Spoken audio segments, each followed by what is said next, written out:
반드시 입술로 시인해야만 구원을 받을 수 있습니까? 간혹 말씀을 해석한다는 이들의 주장 가운데 상식적인 선에서 생각해 볼 때에도 전혀 말이 되지 않는 경우들이 있습니다. 이런 것이 설교로 전해질 때 어떤 이들은 그 주장을 그대로 믿기도 하지만 또 어떤 이들은 마음속으로 의구심을 품게 되기도 합니다. 당연합니다. 하지만 보통의 경우에는 성경 말씀에 의구심을 품는 것 자체를 죄악시하거나 말씀을 전하는 자의 권위에 도전하는 것으로 치부해버리는 것이 한국 교회의 풍조입니다. 목사도 사람입니다. 얼마든지 실수할 수 있음에도 불구하고 그것을 권위에 대한 도전으로 인식한다는 것 자체가 비이성적임을 드러내는 증거라고 할 수 있습니다. 성도는 언제든지 사람의 입을 통해 전달되는 말씀에 대하여 그것이 진리에 맞는지 연구할 수 있어야 합니다. 사도행전 17장에 보면 베레아 사람들은 데살로니가 사람들보다 마음이 열려 있어서 사모하는 심정으로 바울의 강론에 귀를 기울였다고 했습니다. 베레아에 있는 사람들은 데살로니가에 있는 사람들보다 더 너그러워서 간절한 마음으로 말씀을 받고 이것이 그러한가 하여 날마다 성경을 상고함으로, 그리고 그들은 바울의 강론이 과연 성경의 본래 뜻에 맞는 말인지 성경을 주의 깊게 살폈다고 했습니다. 우리 역시 설교를 듣거나 성경을 읽을 때 이런 자세가 필요합니다. 열린 마음과 사모하는 심정으로 말씀을 대하되 정말 성경이 말하고자 하는 바가 무엇인지 알고자 하는 자세가 성숙한 신앙의 태도인 것입니다. 우리는 가끔 성경을 어처구니 없다고 생각되는 방식으로 해석하거나 설교하는 사람을 만나게 됩니다. 그 가운데 한 예로 로마서의 이 본문을 이렇게 해석하는 이들이 있습니다. 사람이 마음으로 믿어 의에 이르고 입으로 시인하여 구원에 이르느니라. 이 말씀을 어떻게 해석하는가 하면 사람이 의에 이르는 것은 마음으로 믿어야 하고 구원에까지 이르려면 반드시 입으로 시인하여야 한다라고 해석을 하는 것입니다.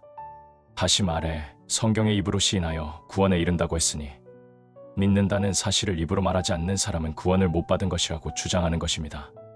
참 단순하다고 해야 할까요?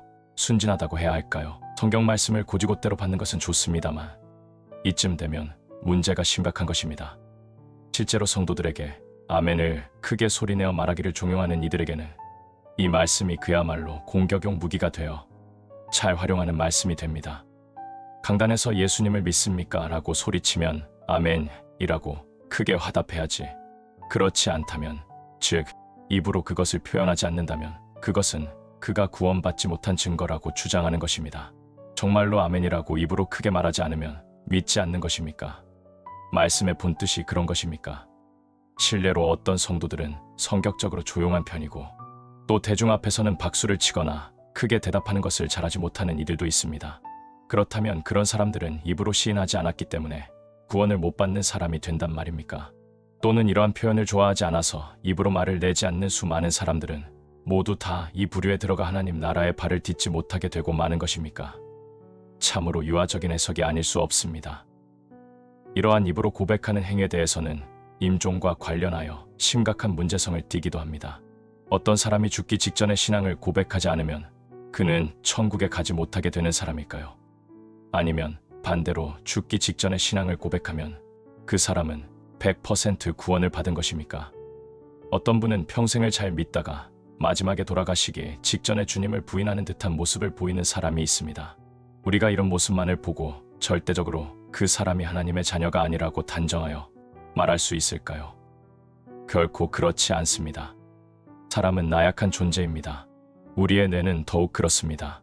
사람은 치매에 걸릴 수도 있습니다.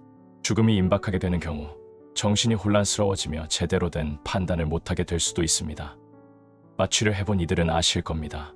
자신의 생각과 다른 말을 할 수도 있고 마취에서 깨기 전에 어떤 이는 욕을 마구 하는 사람도 있다고 합니다.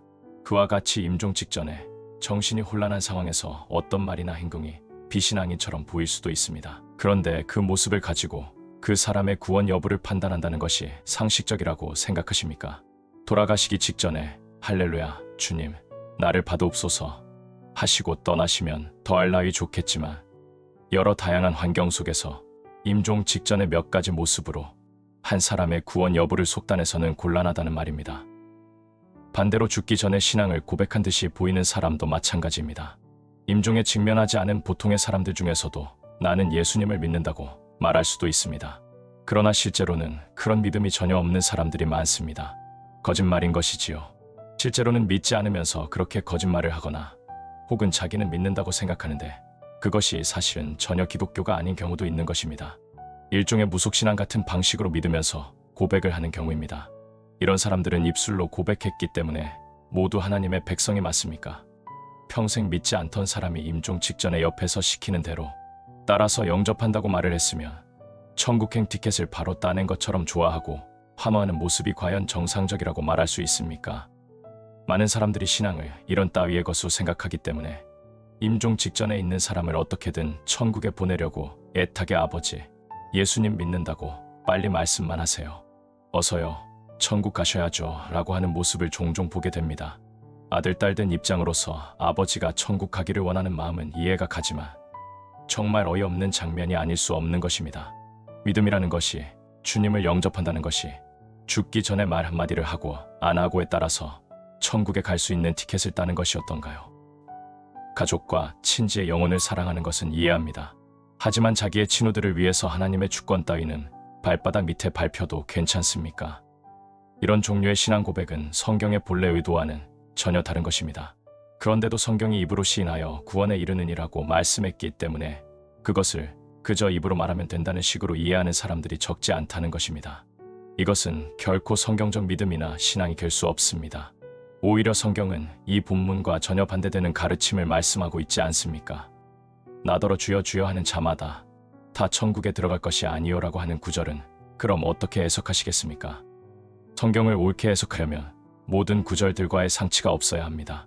그러므로 올바른 성경적 진리란 다른 모든 성경 구절들과 상호 배치되는 개념이 없어야만 합니다. 그런데 성경의 어떤 구절은 입으로 말하면 구원받았다고 하고 다른 구절은 입으로 말한다고 다 구원받은 것이 아니다라고 한다면 그것은 둘 중 한 구절을 오해하고 있다는 반증인 것입니다. 그렇다면 성경이 입으로 시인한다고 했을 때 그 말씀의 뜻은 단순히 입술로 말하는 것을 의미하는 것이 아닙니다. 이 말씀은 단순히 입술로 말을 바라는 것에 포인트가 있는 것이 아니라 믿는 바를 겉으로 나타내는 것, 즉 자신의 신앙을 행동으로 고백하는 것을 의미하는 표현인 것입니다. 입으로 시인하여 구원에 이른다는 것은 입으로 뭔가를 말하면 된다는 의미가 아니라 믿음이란 마음속에만 있는 것이 아니라 그것이 우리의 살아있는 몸으로 실체화된다는 표현으로서 우리의 몸짓은 우리가 살아있다는 증거가 되는 것과 같이 우리의 믿음이 살아서 역동적인 움직임으로 나타내어야 함을 뜻하는 것입니다. 이와 아주 유사한 두 개의 말씀을 우리가 잘 알고 있지 않습니까?